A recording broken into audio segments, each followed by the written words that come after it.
Hey there, my name is Adara Parker, and in this video, I'm super excited to introduce you to Retool. So one of the key things we discuss in the book is working on the business and not in the business. And working on the business can involve automating and running your business on autopilot. So Retool is a really great way to do that because you can build these completely custom end-to-end workflows and applications to automate just about every aspect of your business. So in this video, we're going to do a walkthrough of Retool, and we're going to build our first app, which is a blog post generator. And this will give us a sense of how to navigate the platform and start building apps and making our systems and processes start to run on their own. So as you can see here, we are in my Retool instance, and we can see all the apps in the Apps tab.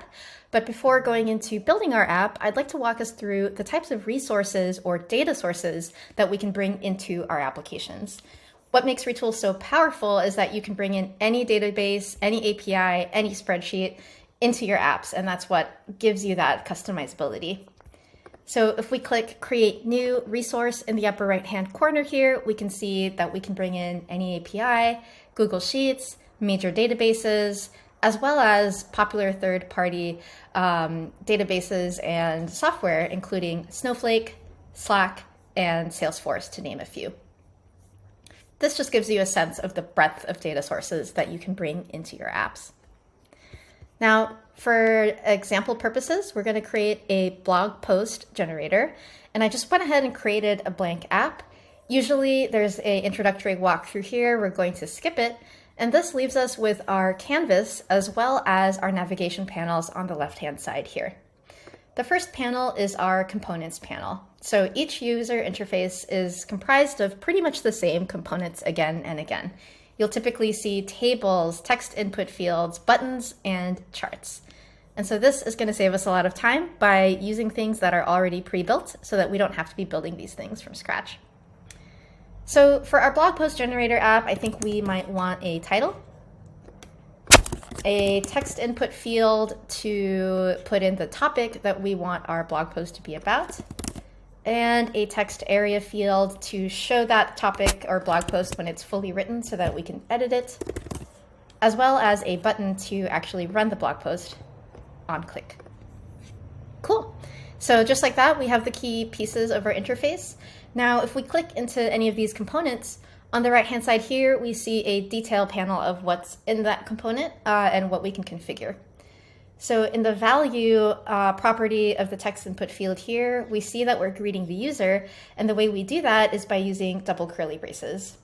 So everything in Retool in between double curly braces gets interpreted as JavaScript, and this is what gives us that flexibility to really create a custom piece of software.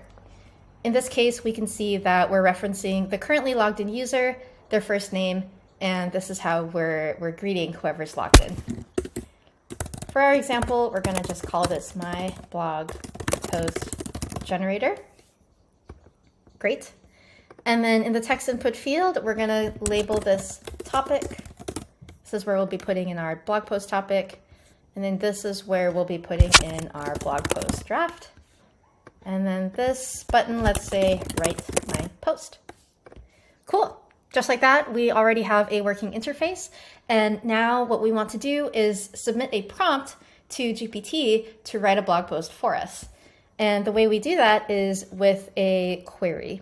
So we're going to click into the code panel of the left-hand side of the app builder. And as we look at the types of queries we can write, we can see they are categorized in 3 different types of ways.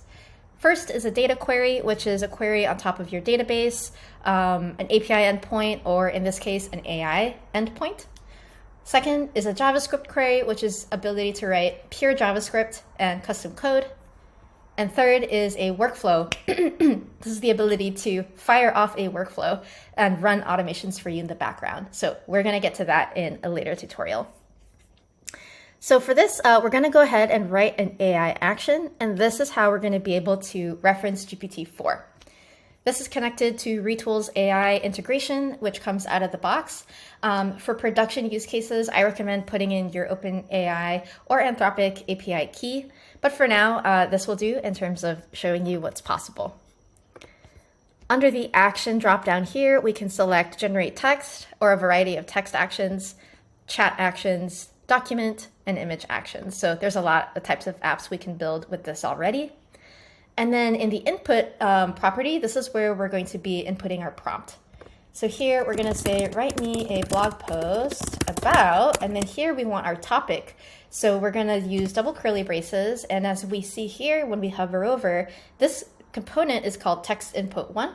So we're going to say, give me whatever is in text input 1's value. And that's going to plug in the topic that we decide to put in text input 1. And that's it. So now that our prompt is there, we see we could configure this in other ways, but we're going to leave it as this for now. Save this query, and then we're going to connect query 1 to our button.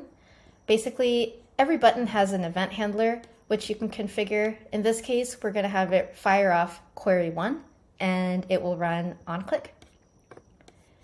Finally, we want our blog post to appear in this text area. So inside the default value, we're going to use double curly braces, and we're going to say, give me the results of query 1. And so that way, when query 1 is done, it starts putting the blog post in here. Awesome.